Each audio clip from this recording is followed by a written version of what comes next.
Raaphorst. I'm representing Timac Agro Netherlands. We are a part of Geugdgroei, the big fertilizer company. My colleague, Pascal Philipsen, this morning spoke and told you about a new product of us. It's made of renewable phosphorus and phosphate. And there is hardly not enough time for me to repeat that. I don't have a true product presentation, but I will go more into detail about the mode of action behind the product and why we should do this. But before I start, let's first put a question to you first. Why are we discussing slow release fertilizers and placement kind of methods with this type of fertilizer? Why are we doing this? Anyone? It's a difficult question. Okay, I'll answer it for you. It's really easy. We are coming from a situation where we have a luxury, where we have a surplus of everything. The only reason why we are discussing this type of products and cropping systems is because things are not possible anymore. We have to look for other ways to keep the yield at the same level. Another question. Let's see if you got the point of this afternoon. Do you know, well, let's put it otherwise. What would be better? Or to put a high depot of ammonium or to put a high depot of urea in the soil? And of course, Nienke and Professor Muller cannot answer this question, or may not answer this question, but who? I don't think there is any difference. Sorry, you? I don't think there is any difference between the two. Ah, but there is. Yes, absolutely. I will come back to that later. Okay. But the fact is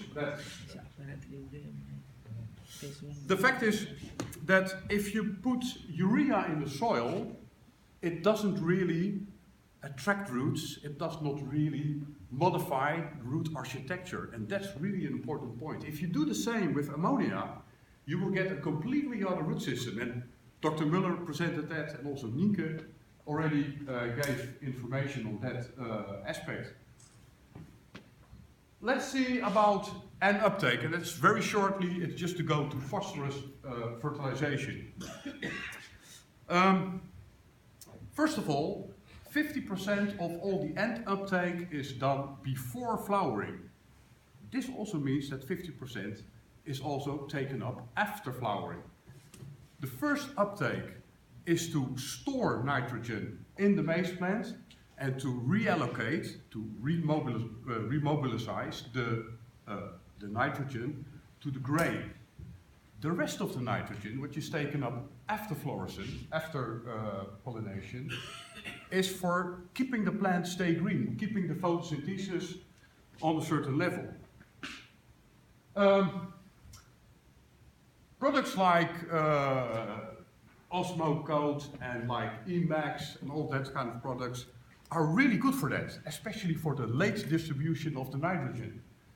Of course, there are also other products, and these are products from the range of Geugdgroei, and what they have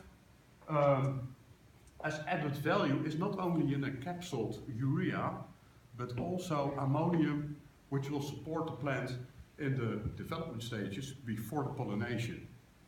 So there is nitrogen needed throughout the whole growing season. Only delaying the nitrogen is not enough. There is more. And yes, there is indeed more. Like this picture. I can assure you that these plants had enough nitrogen. In fact, they had the gradual release form of nitrogen, but still, the plants are not looking very good. So there's more to say about plant growth. And as you can see, here the problem already arises in the early stages of development. And that's an important point. We have to address to the early development of plants in order to keep the maximum output later. This is, actually it's well known. Already Drew did investigations in 1974, and this research was recontinued, and for instance by Dr. Bauer from Germany, and they came to the conclusion that the application of a starter fertilizer of P plus N gave the best root system and at the end also the best yield. A smart choice, so to speak. Putting all the nitrogen, for instance, in the form of ammonia in a big depot in the beginning or too close to the plants will lead to lazy plants. You will create lazy plants with lazy roots. So you need to keep the plants lean and mean.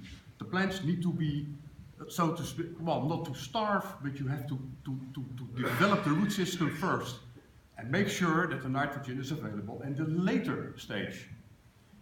And this is also, well, answering more or less the questions that came up from earlier speakers.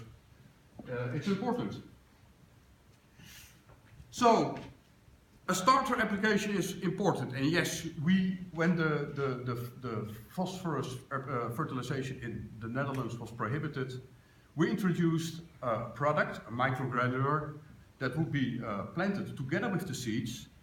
And our idea was, okay, we can use the ammonia to promote the root growth, close to the plants, and with that, increase the uptake of phosphorus. Just like also Nienke showed that this is possible, and she did a trial in the greenhouse and your results were significant and showed this. And this is, in fact, it's a good product.